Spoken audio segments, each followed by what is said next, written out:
BBMP news 9ಗೆ ಸ್ವಾಗತ. ಮೊದಲು neat ಹಗರಣದ ಬಗ್ಗೆ ದೇಶಕ್ಕೆ ಕ್ಷಮೆ ಕೇಳಿ, ನಂತರ ಕಾಂಗ್ರೆಸ್ ಪಕ್ಷ ಬಗ್ಗೆ ಮಾತನಾಡಿ ವಿದ್ಯಾರ್ಥಿಗಳ ಭವಿಷ್ಯ ಹಾಳು ಮಾಡಿದವರ ಬಾಯಲ್ಲಿ ನೈತಿಕತೆ ಮಾತುಗಳು ಶೋಭಿಸುವುದಿಲ್ಲ. ನೀಟ್ ಪ್ರಶ್ನೆ ಪತ್ರಿಕೆ ಸೋರಿಕೆಗೆ ಹೊಣೆ ಯಾರು?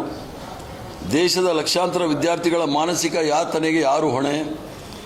ಆತ್ಮಹತ್ಯೆ ಮಾಡಿಕೊಂಡ ವಿದ್ಯಾರ್ಥಿಗಳ ಕುಟುಂಬಗಳಿಗೆ ಉತ್ತರ ಕೊಡುವವರು ಯಾರು?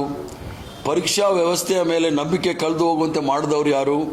ಈ ಪ್ರಶ್ನೆಗಳಿಗೆ ಉತ್ತರ ನೀಡದೆ ಕಾಂಗ್ರೆಸ್ ಕಾರ್ಯಕ್ರಮವನ್ನು ಗುರಿಯಾಗಿಸಿಕೊಂಡು ಮಾತನಾಡೋದು ನಾಚಿಗೇಡಿತನ ಈ ಭಾರತೀಯ ಜನತಾ ಪಾರ್ಟಿಯವರು. ಕಾಂಗ್ರೆಸ್ ಪಕ್ಷ ವಿದ್ಯಾರ್ಥಿಗಳ ಭವಿಷ್ಯದ ಬಗ್ಗೆ ಕಾಳಜಿ ಹೊಂದಿದೆ. ನಾವು ವಿದ್ಯಾರ್ಥಿಗಳ ಹಕ್ಕುಗಳ ಪರವಾಗಿ ನಿಲ್ಲುತ್ತೇವೆ. ಅದರ ಬಿಜೆಪಿ ಸರ್ಕಾರ ತನ್ನ ವೈಫಲ್ಯಗಳನ್ನು ಮುಚ್ಚಿ ಹಾಕಲು ರಾಜಕೀಯ ಆರೋಪಗಳನ್ನ ಹಿಂದೆ ಅಡಗಿರ್ತಕ್ಕಂಥದ್ದು ನಾವೆಲ್ಲರೂ ಸಹ ನೋಡಬಹುದು. ವಿದ್ಯಾರ್ಥಿಗಳ ಬದುಕಿನೊಂದಿಗೆ ಆಟವಾಡಿದವರು ಇಂದು ನೀತಿ ಪಾಠ ಹೇಳಲು ಹೊರಟಿರುವುದು ಈ ದೇಶದ ದುರಂತ. ಮೊದಲು ನೀಟ್ ಹಗರಣದ ಬಗ್ಗೆ ದೇಶಕ್ಕೆ ಕ್ಷಮೆ ಕೇಳಿ, ನಂತರ ಕಾಂಗ್ರೆಸ್ ಪಕ್ಷ ಬಗ್ಗೆ ಮಾತನಾಡಿ ವಿದ್ಯಾರ್ಥಿಗಳ ಭವಿಷ್ಯ ಹಾಳು ಮಾಡಿದವರ ಬಾಯಲ್ಲಿ ನೈತಿಕತೆ ಮಾತುಗಳು ಶೋಭಿಸುವುದಿಲ್ಲ. ಮೊದಲು ಈ ದೇಶದ ಶಿಕ್ಷಣ ಸಚಿವ ರಾಜೀನಾಮೆ ಕೊಡಬೇಕು. ಇದರ ಮೊದಲು ಶಿವರಾಜ್ ಸಿಂಗ್ ಚೌಹಾಣ್ ಮಧ್ಯಪ್ರದೇಶದ ಮುಖ್ಯಮಂತ್ರಿಗಳಾಗಿದ್ದಾಗ ವ್ಯಾಪಂ ಘೋಟಾಳ ಅಂತ ಆಗಿತ್ತು. ಅದರಲ್ಲಿ ಸುಮಾರು 45 ಜನ ಕೊಲೆ ಆಗಿದ್ದಾರೆ. 45 ಜನ ಕೊಲೆ ಆಗಿದೆ.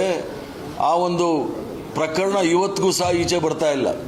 ತಮ್ಮ ಸಂಪೂರ್ಣ ವೈಫಲ್ಯಗಳನ್ನು ಮುಚ್ಚಲಿಕ್ಕೆ ಕಾಂಗ್ರೆಸ್ ಮೇಲೆ ಗೂಬೆ ಕೂಡಿಸ್ತಕ್ಕಂಥ ಭಾರತೀಯ ಜನತಾ ಪಾರ್ಟಿಯ ಗೂಬೆಗಳಿಗೆ ಸರಿಯಾದ ಉತ್ತರ ಜನ ಕೊಡ್ತಾರೆ ಅಂತೇಳಿ ನನ್ನ ಭಾವನೆ.